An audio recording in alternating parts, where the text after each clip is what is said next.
Hi friends, എല്ലാവർക്കും പുതിയൊരു വീഡിയോയിലേക്ക് സ്വാഗതം. ഇന്നൊരു നമ്മളൊരു ജിമെയിൽ ഐ ഡി ഉണ്ടാക്കുന്നത് എങ്ങനെയെന്ന് നോക്കാം. പലർക്കും ഉള്ള സംശയമാണ് മൊബൈൽ വഴിയൊക്കെ ജിമെയിൽ ഐ ഡി ഉണ്ടാക്കാൻ പറ്റുമോ, ലാപ്ടോപ്പ് ആവശ്യമുണ്ടോ എന്നുള്ളത്. അന്നേരം പലർക്കും അറിയില്ല ഇമെയിൽ ഐ ഡി ഉണ്ടാക്കുന്നത് എങ്ങനെയെന്ന് നമുക്ക് നോക്കാം. ക്രിയേറ്റ് ചെയ്യുന്നത് അറിയാവുന്നവർ സ്കിപ്പ് ചെയ്ത് പൊക്കോളും. ഫസ്റ്റിൽ തന്നെ ഗൂഗിൾ നമ്മൾ ഓപ്പൺ ചെയ്യുക. ഗൂഗിൾ ഓപ്പൺ ചെയ്തിട്ട് ജിമെയിൽ സൈനപ്പ് എന്നുള്ള ഓപ്ഷൻ ക്ലിക്ക് ചെയ്യുക.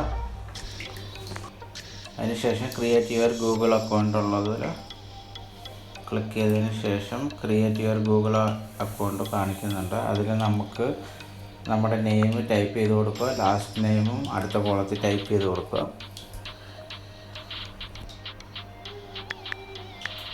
വളരെ സിമ്പിളാണ് ഒരു ജിമെയിൽ ഐ ഡി ഉണ്ടാക്കാൻ വേണ്ടി. ഒരു ഇൻ്റർനെറ്റ് സ്മാർട്ട് ഫോണും ഉണ്ടെങ്കിൽ നമുക്ക് വീട്ടിലിരുന്ന് തന്നെ ഒരു ഇമെയിൽ ഐ ഡി ക്രിയേറ്റ് ചെയ്യാവുന്നതാണ്. ഇനി ചൂസ് യുവർ യൂസർ നെയിം ഉള്ളിടത്ത് നമ്മൾ ഇമെയിൽ ഐ ഡി നമുക്ക് എന്തുവാണോ വേണ്ടുന്നത് അത് ടൈപ്പ് ചെയ്ത് കൊടുക്കും. ഇനി നമ്മുടെ പേരാണോ എന്തെങ്കിലും നമ്പർ ചേർത്ത് എങ്ങനെയാണെന്ന് വെച്ച് കഴിഞ്ഞാൽ @gmail.com എന്ന് വരും. അന്നേരം അതനുസരിച്ച് ടൈപ്പ് ചെയ്ത് കൊടുക്കുക. ചിലപ്പോൾ ആ നെയിം ഉള്ളതാണെങ്കിൽ എറർ കാണിക്കുക. അന്നേരം നമ്മൾ തിരുത്തി കൊടുക്കേണ്ടതായിട്ട് വരും. അന്നേരം അതിനനുസരിച്ച് പേര് കൊടുക്കുക എന്താണെന്ന് വെച്ച് കഴിഞ്ഞാൽ. അപ്പം ഞാൻ വർഗീസ് 123 എന്ന് ടൈപ്പ് ചെയ്ത് കൊടുത്തിട്ടുണ്ട്.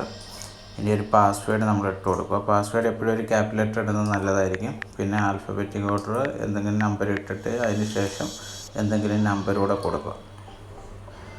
എന്നിട്ട് കൺഫേം പാസ്വേഡ് കൊടുക്കുക. പാസ്വേഡ് സ്ട്രോങ് ആണെങ്കിൽ ആ ഗ്രീൻ കളറിൽ പാസ്വേഡ് സ്ട്രോങ് എന്ന് കാണിക്കുമെങ്കിൽ ഓക്കെ ആയിരിക്കും ആ പാസ്വേഡ്. ഇനി ബർത്ത്ഡേ നമ്മൾ സെലക്ട് ചെയ്യുക. ബർത്ത്ഡേ ഏത് മന്ത് ആണെന്നുള്ളത് ഫസ്റ്റിൽ തന്നെ സെലക്ട് ചെയ്യുക. അതിനുശേഷം ഏത് ഡേ ആണെന്നുള്ളത് അത് സെലക്ട് ചെയ്യുക. അതിനുശേഷം ഇയർ, വർഷം ഏതാണെന്ന് വെച്ച് കഴിഞ്ഞാൽ അതും ക്ലിക്ക് ചെയ്ത് സെലക്ട് ചെയ്ത് കൊടുക്കുക.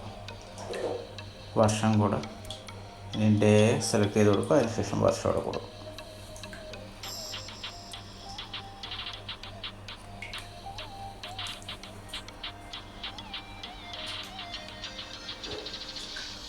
ഇനി ജെൻഡർ ഏതാണെന്ന് വെച്ച് കഴിഞ്ഞാൽ നമ്മൾ മെയിലാണോ ഫീമെയിലാണോ എന്നുള്ളത് അതോട് സെലക്ട് ചെയ്ത് കൊടുക്കുക. ഇനി മൊബൈൽ ഫോൺ നമ്പർ കൊടുക്കണമെന്നുണ്ടെങ്കിൽ കൊടുക്കാം. പിന്നെ കറണ്ട് ഇമെയിൽ അഡ്രസ്സ് എന്തെങ്കിലും ഉണ്ടെന്നുണ്ടെങ്കിൽ ആ ഇമെയിൽ ഐ ഡിയുടെ കൊടുക്കാം.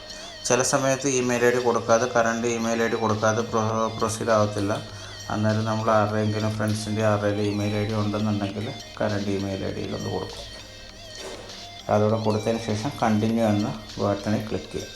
ക്ലിക്ക് ചെയ്തപ്പോൾ ഇനി അത് ക്രിയേറ്റ് ചെയ്യാൻ വേണ്ടി പ്രൈവസി ടേംസ് ആൻഡ് കണ്ടീഷൻ ചോദിക്കുന്നുണ്ട്. അത് നമ്മൾ ഐ അഗ്രി എന്നുള്ളത് ക്ലിക്ക് ചെയ്ത് കൊടുക്കണമെങ്കിൽ മാത്രമേ ഇമെയിൽ ക്രിയേറ്റ് ആകത്തുള്ളൂ. അന്നേരം ഐ അഗ്രി ഞാൻ ക്ലിക്ക് ചെയ്ത് കൊടുത്തു.